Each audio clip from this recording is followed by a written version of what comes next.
ಧಾರವಾಡದ ಕೃಷಿ ವಿಶ್ವವಿದ್ಯಾಲಯದಲ್ಲಿ ಅವ್ಯವಹಾರ ನಿಯಮ ಬಾಹಿರವಾಗಿ ವರ್ಗಾವಣೆ ನಡೆದಿರುವಂತಹ ಆರೋಪಗಳಿದ್ದು, ಈ ಬಗ್ಗೆ ತನಿಖೆ ಕ್ರಮವನ್ನ ವಹಿಸುವಂತೆ ಸರ್ಕಾರ ರಾಜ್ಯಪಾಲರಿಗೆ ಮನವಿಯನ್ನ ಸಲ್ಲಿಸಲಾಗುತ್ತೆ ಅಂತ ಹೇಳಿ ಶಿವಸೇನಾ ಪಕ್ಷದ ರಾಜ್ಯ ಪ್ರಧಾನ ಕಾರ್ಯದರ್ಶಿ ಗಂಗಾಧರ ಕುಲಕರ್ಣಿ ಹೇಳಿದ್ದಾರೆ.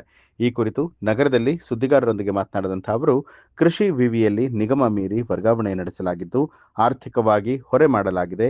ಈ ಬಗ್ಗೆ ತನಿಖೆ ನಡೆಸಿ ತಪ್ಪಿತಸ್ಥರಿಂದ ನಷ್ಟ ವಸೂಲಿ ಮಾಡಬೇಕು ಅಂತ ಹೇಳಿ ಒತ್ತಾಯಿಸಿದರು. ಇನ್ನು ಈ ಬಗ್ಗೆ ಲೋಕಾಯುಕ್ತಕ್ಕೆ ದೂರನ್ನ ದಾಖಲಿಸಲು ನಿರ್ಧಾರವನ್ನ ಮಾಡಿದ್ದೇವೆ ಅಂತ ತಿಳಿಸಿದರು. ಕಲ್ಯಾಣ ಕರ್ನಾಟಕದ ಡಾಕ್ಯುಮೆಂಟ್ ಕೊಟ್ಟಿದ್ದಾರೆ, ಅದು ಸರಿ ಇದೆಯಲ್ಲೋ ಗೊತ್ತಿಲ್ಲ, ಅವ್ರ ಇನ್ಕಮ್ ಸರ್ಟಿಫಿಕೇಟ್ ಸರಿ ಇದೆಯಲ್ಲೋ ಗೊತ್ತಿಲ್ಲ, ಯಾವುದನ್ನೂ ಸಹಿತ ಅದರ ಬಗ್ಗೆ ಸ್ಕ್ರೂಟಿನಿ ಮಾಡಲಾರ್ದೇ ಅಪಾಯಿಂಟ್ಮೆಂಟ್ ಆಗಿದೆ ಅಂಥೇಳಿ ಬೋರ್ಡ್ನಲ್ಲಿನ ಇದ್ರ ಸಂಬಂಧಪಟ್ಟಾಗೆ ಸಾಕಷ್ಟು ಗಲಾಟೆ ಆಗಿದೆ. ಅಂದರೆ ನೀವು ಅಪಾಯಿಂಟ್ಮೆಂಟ್ನೊಳಗೂ ಗಲಾಟೆ ಮಾಡಿಸ್ತಾ ಇದ್ದೀರಿ, ಇನ್ನು ಟ್ರಾನ್ಸ್ಫರ್ ಒಳಗೂ ಸಹಿತ ಈ ರೀತಿಯಾದಂಥ ಅವ್ಯವಹಾರಗಳನ್ನು ಮಾಡ್ಕೊಂಡು ಕೂತ್ಕೊಂಡಿದ್ದೀರಿ. ಇದರ ಪರಿಣಾಮ ಇವತ್ತು ಇಡೀ ಆ ಕೃಷಿ ವಿಶ್ವವಿದ್ಯಾನಿಲಯದ ಮೇಲೆ ವ್ಯಾಪಕವಾಗಿ ಬೀಳ್ತಾ ಇದೆ. 26 ಇವರು ಕೃಷಿ ಬೇರೆ ಬೇರೆ ಕೇಂದ್ರಗಳಿದ್ದಾವೆ, ಸ್ಟೇಷನ್ಗಳಿದ್ದಾವೆ. ಇವರು ಮಾಡ್ತಾ ಇರುವಂಥ ಈ ಎಲ್ಲ ಸಮಸ್ಯೆಗಳಿಂದ ಇವತ್ತು ಅಗ್ರಿ ಯೂನಿವರ್ಸಿಟಿ ಸಂಪೂರ್ಣವಾಗಿ ಲಾಸಲ್ಲಿ ಹೋಗ್ತಾ ಇದೆ, ಸಂಪೂರ್ಣ ಲಾಸ್ ಆಗ್ತಾ ಇದೆ. ಇದರೊಳಗೆ ಹೆಚ್ಚು ಕಡಿಮೆ 5,32,00,000 ಚಿಲ್ಲರ ಸ್ಲಿಪ್ ಹಾಕಿದ್ದಾರೆ. ಆದಾಯ 3,36,00,000 ಆಗಿದೆ.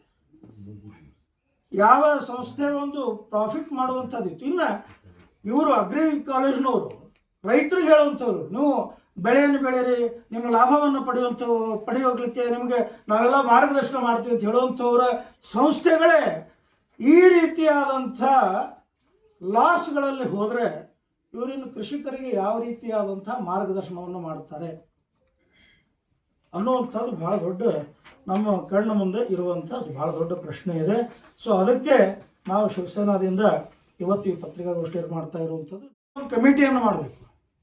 ಇದರ ಸಂಪೂರ್ಣವಾಗಿರ್ತಕ್ಕಂಥ ಆ ಮಹಿಳೆಯ ಮೇಲೆ ಇರ್ಬೋದು, ಮತ್ತು ವರ್ಗಾವಣೆ, ಅಪಾಯಿಂಟ್ಮೆಂಟು ಮತ್ತು ಅವ್ರ ಮೊಬೈಲು, ಇದೆಲ್ಲದರ ಜೊತೆಗೆ ಅವ್ರು ಮಾಡ್ತಕ್ಕಂಥ ಅವ್ಯವಹಾರಗಳ ಬಗ್ಗೆಯೂ ಸಹ ಸಂಪೂರ್ಣ ಪುಷ್ಟಿ ಕೊಡಲಿಕ್ಕೆ ಹೈಕೋರ್ಟು ಈಗ ಒಂದು ಇದನ್ನೆಲ್ಲ ಅಕೌಂಟ್ಸನ್ನು ಬಂದಿದ್ದಾರೆ. ಇಲ್ಲಿ ಸಿ ಎ ಜಿ ಬಂದು ಕೂತ್ಕೊಂಡಿದೆ. ಎಷ್ಟು ನಾಚಿಕೆಗೇಡಿ, ಏನಿದೆ ಅದನ್ನು ಒಂದ್ಸರಿ ನೋಡ್ಕೊಂಡು ಬನ್ನಿ ಅಂತೇಳಿ CAG ಕಮಿಟಿ ಮಾಡಿ ಕಳಿಸ್ತಾರೆ ಅಂತಂದರೆ ಯಾವ ಮಟ್ಟದ ಅಧಃಪತನ ಈ ಒಂದು ಮುಖಾಂತರವಾಗಿ ಕೃಷಿಕರಲ್ಲಿ ಒಂದು ಹೊಸ ಚೈತನ್ಯ ಆ ಒಂದು ಕ್ಯಾಂಪಸ್ನಲ್ಲಿ ಸಿಗ್ತಾ ಇದೆ. ಇವ್ರು ಮಾಡುವಂಥ ಅನಾಹುತಗಳಿಗೆ ಅಂಥ ಒಂದು ಭಾಳ ದೊಡ್ಡ ಪಟ್ಟಿ ಇದೆ. ಅದಕ್ಕೆ ಇನ್ನೊಂದು ಸರಿಗೆ ಬರ್ತೀವಿ, ಮತ್ತು ಇನ್ನೂ ಬೇರೆ ಬೇರೆ SMS ಅದರದೆಲ್ಲ ಇನ್ನೂ ಸಿಗ್ತಾ ಇದ್ದಾವೆ. ಅದ್ರ ಸಲುವಾಗಿ ಮತ್ತೆ ಮುಂದಿನ ಹಂತದೊಳಗೆ ಇನ್ನೊಂದು ಸರಿ ಮತ್ತೆ ನಮ್ಮ ಜೊತೆ ಬರ್ತೀವಿ ನಾವು. ಅಂದರೆ ಈ ರೀತಿಯಾಗಿ ಪೂರ್ತಿ ಒಂದು ವಿಶ್ವವಿದ್ಯಾನಿಲಯವನ್ನು ಏನು ಮಾಡಬೇಕು, ಇವರು ಮುಚ್ಚೆ ಬಿಡಬೇಕು. ಸೊ ಆ ದೃಷ್ಟಿಯಿಂದ ನಮ್ಮ ಆಗ್ರಹಗಳಿದ್ದಾವೆ. ಇವನ್ನೆಲ್ಲವನ್ನು ಸದ್ಯಕ್ಕೆ ಇಮಿಡಿಯೇಟಾಗಿ ಇವರು ರಾಜ್ಯ ಮಾಡಬೇಕು ಅಂಥೇಳಿ ನಾವೀಗ ಆಗ್ರಹವನ್ನು ಮಾಡ್ತಾ ಇದ್ದೀವಿ. ನ್ಯೂಸ್ ಅಲರ್ಟ್, ನಿಮ್ಮಿಂದ ನಿಮಗಾಗಿ.